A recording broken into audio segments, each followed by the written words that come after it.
Hello everyone, welcome to my YouTube channel chemistry by Pawan Verma. आज हम लोग डिस्कस करेंगे BSc third semester chemistry kinetic theory of gases का next lecture number 11, जो कि कोलिजन डायामीटर। इससे पहले हम लोग 10 लेक्चर कवर कर चुके हैं। जो लोग वीडियो को नहीं देखे हैं, डिस्क्रिप्शन में लिंक है, वहाँ से देख सकते हैं। तो चलिए टाइम ना वेस्ट करते हुए टॉपिक को शुरू करते हैं। Collision diameter lecture number 11। तो देखिए किस तरह से आप डिफाइन करेंगे। When two gas molecule approach each other they can not come closer beyond a certain distance. Gas के दो मॉलिक्यूल जो आपस में क्या करते हैं, कोलिजन करते हैं, तो कितना पास आकर के कोलिजन कर सकते हैं। मिनिमम डिस्टेंस, दोनों गैस मॉलिक्यूल के बीच की मिनिमम डिस्टेंस, जिस डिस्टेंस से कोलिजन करते हैं तो उसे हम क्या बोलते हैं, कोलिजन डायमीटर बोलते हैं। दोनों मॉलिक्यूल के सेंटर के बीच की जो डिस्टेंस होता है उसे हम क्या बोलते हैं, कोलिजन डायमीटर, और इसे सिग्मा से रिप्रेजेंट किया जाता है। The distance between the centre of two molecules taking part in A collision is called collision diameter.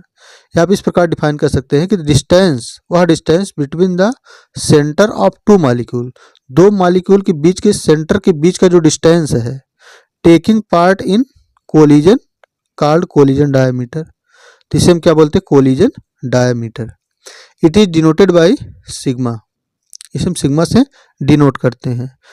यहाँ पर देखिए कि जो आपका गैस मॉलिक्यूल है उसके न्यूक्लियस में क्या होता है, पॉजिटिव चार्ज होता है। तो दो गैस मॉलिक्यूल है, न्यूक्लियस के इसका क्या है, पॉजिटिव चार्ज, यहाँ पर क्या है, पॉजिटिव चार्ज। अब इसके सर्किल में क्या होते हैं, इलेक्ट्रॉन होते हैं। अब न्यूक्लियस और इलेक्ट्रॉन के कारण तो क्या होगा, अट्रैक्शन होगा, क्योंकि दोनों अपोजिट चार्ज है। और न्यूक्लियस के कारण क्या होगा, रिपल्सन होगा। और इलेक्ट्रॉन के कारण क्या होगा, रिपल्सन होगा। तो जब दोनों मॉलिक्यूल आपके कोलाइड करेंगे तो यहाँ पे रिपल्सन और अट्रैक्शन दोनों है।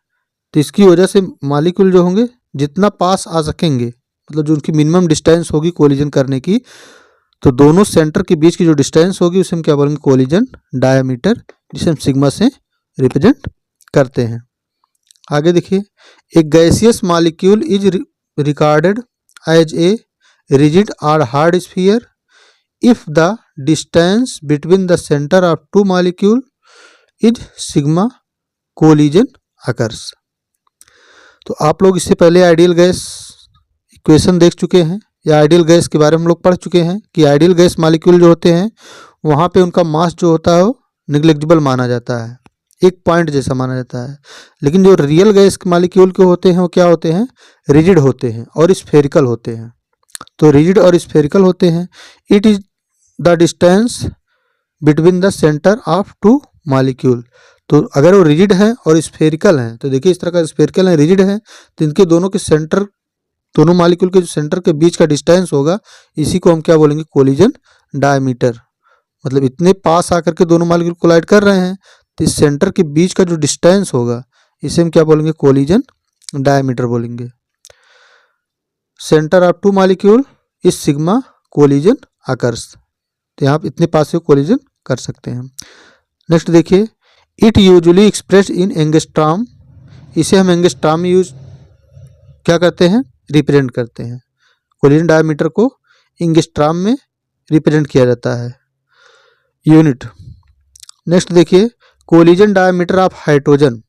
अगर हाइड्रोजन का कोलिजन डायमीटर आप देखेंगे, एक्सपेरिमेंटल वैल्यू है, तो 2.74 एंगस्ट्रॉम होता है। अगर कोई आपसे पूछता है कि collision diameter of hydrogen atom कितना होता है, तो 2.74 एंगस्ट्रॉम होता है। या किसी बुक में आपको लिखा मिलेगा 2.74 × 10⁻⁻10 मीटर। तो मीटर में लिखेंगे आप तो 10⁻⁻10 मीटर लिखेंगे। इसी प्रकार से अगर कोलिजन डायमीटर ऑफ ऑक्सीजन का देखा जाए तो आपका क्या हो जाएगा, 3.74 एंगस्ट्रॉम। या हीलियम का आपका है 2.18 एंगस्ट्रॉम। तो यहाँ पे हाइड्रोजन, ऑक्सीजन और हीलियम का कोलिजन डायमीटर लिखा गया है, यहाँ से आप नोट कर सकते हैं। तो दोस्तों अगर आपको वीडियो अच्छी लग रही हो तो वीडियो को लाइक करें और सेशन को ज़्यादा से ज़्यादा अपने दोस्तों के साथ शेयर करें। चलिए हम लोग वीडियो को कंटिन्यू करते हैं। नेक्स्ट आपका इसी में है कोलिजन नंबर। कोलिजन डायमीटर आप लोगों ने देख लिया। नेक्स्ट टॉपिक है कोलिजन नंबर, जिसे हम जेड से रिप्रेजेंट करते हैं या फिर Z1 से रिप्रेजेंट करते हैं। तो देखिए कोलिजन नंबर को आप किस तरह से डिफाइन करेंगे। The number of collision which a single molecules make with other molecule in 1 second is called collision number।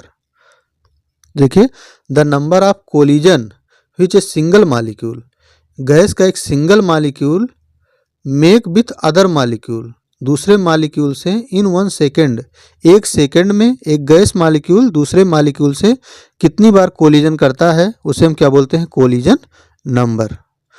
इसे हम रिप्रेजेंट करते हैं Z1 is equal to √2 pi sigma square average velocity V into N। Formula क्या होता है, Z1 is equal to √2 pi sigma square average velocity V और N के where Z1 क्या है, कोलिजन नंबर है, सिग्मा आपका कोलिजन डायमीटर है, आपने पहले ही देख चुके हैं। एवरेज वेलोसिटी ऑफ मॉलिक्यूल है, V रिप्रेजेंट किया गया है कि average velocity of the molecule है। N क्या है कि number of molecule per unit volume of gas है, number of molecule per unit volume of gas है। तो ये आपका कोलिजन नंबर है, शॉर्ट में पूछा जाता है, आप यहाँ से अच्छे से लिख सकते हैं। नेक्स्ट देखिए कोलिजन फ्रीक्वेंसी। टॉपिक आपके छोटे छोटे हैं लेकिन आपको यहाँ से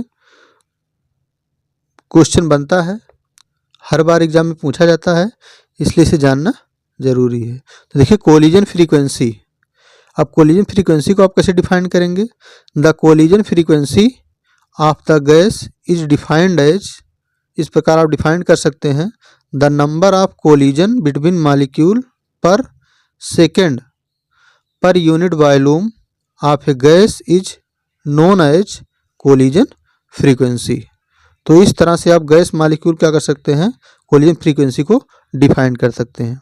फार्मूला क्या होता है, Z11 is equal to Z1 into N, मतलब Z1 मतलब क्या हो गया, collision number multiplied by N। तो देखिए होयर Z1 कोलिजन नंबर है, N क्या है, total number of molecule colliding per unit millilitre per second है, आपका क्या है, N है। तो Z1 आपने निकाल लिया है और N से उसमें क्या करना है, मल्टीप्लाई करना है, तो आपको क्या मिल जाएगा, कोलिजन फ्रीक्वेंसी। तो चलिए हम लोग आगे वीडियो कंटिन्यू करते हैं। देखिए यहाँ से collision frequency Z11 is equal to क्या हो जाएगा, √2 pi sigma square average velocity V into N, क्या था, कोलिजन नंबर था, तो एक N से और मल्टीप्लाई करेंगे क्या हो जाएगा, N स्क्वायर हो जाएगा। तो फार्मूला क्या बन जाएगा कोलिजन फ्रीक्वेंसी का, Z11 is equal to √2 pi sigma square average velocity V N square हो जाएगा। चलिए आगे देखते हैं। Since each collision involve 2 molecule, अभी तक जो हम लोग ने कोलिजन निकाला है वो क्या है, 2 मॉलिक्यूल के बीच में, क्योंकि एक मॉलिक्यूल दूसरे मॉलिक्यूल से कोलाइड कर रहा है, तो जो कोलिजन निकाला गया वो कितने है, 2 मॉलिक्यूल्स का। The number of molecular collision per millilitre per second will be Z11/2। अगर एक मॉलिक्यूल का कोलिजन फ्रीक्वेंसी चाहिए तो इसे हमें क्या करना होगा, 2 से डिवाइड करना होगा। तो देखिए frequency 1 molecule Z11 equal to क्या हो जाएगा, √2 pi sigma square average velocity N square divided by 2। ये जो कोलिजन नंबर है, कोलिजन फ्रीक्वेंसी है, 2 मॉलिक्यूल का है। अगर हम सिंगल मॉलिक्यूल का चाहिए तो इसे हम क्या करेंगे, 2 से डिवाइड कर देंगे, तो हमें क्या मिल जाएगा, सिंगल मॉलिक्यूल का कोलिजन फ्रीक्वेंसी। तो देखिए इसे लिख सकते हैं Z11 equal to 1/√2 pi sigma square average velocity V into N square. तो 1 मॉलिक्यूल का कोलिजन फ्रीक्वेंसी का फार्मूला है यहाँ से। Since average velocity is equal to हम लोग निकाल चुके हैं √8 RT/πm। तो जो लोग वीडियो नहीं देखे हैं वो लोग यूट्यूब पर टाइप करें रूट मीन स्क्वायर वेलोसिटी वहाँ से देख सकते हैं। तो देखिए, अगर एवरेज वेलोसिटी हम लोग वहाँ पर निकाल चुके हैं, कैलकुलेट कर चुके हैं कि एवरेज वेलोसिटी क्या होती है, √8 RT अपान पाई m। तो अगर इसकी वैल्यू आपको इस फार्मूले में रख दी जाएगी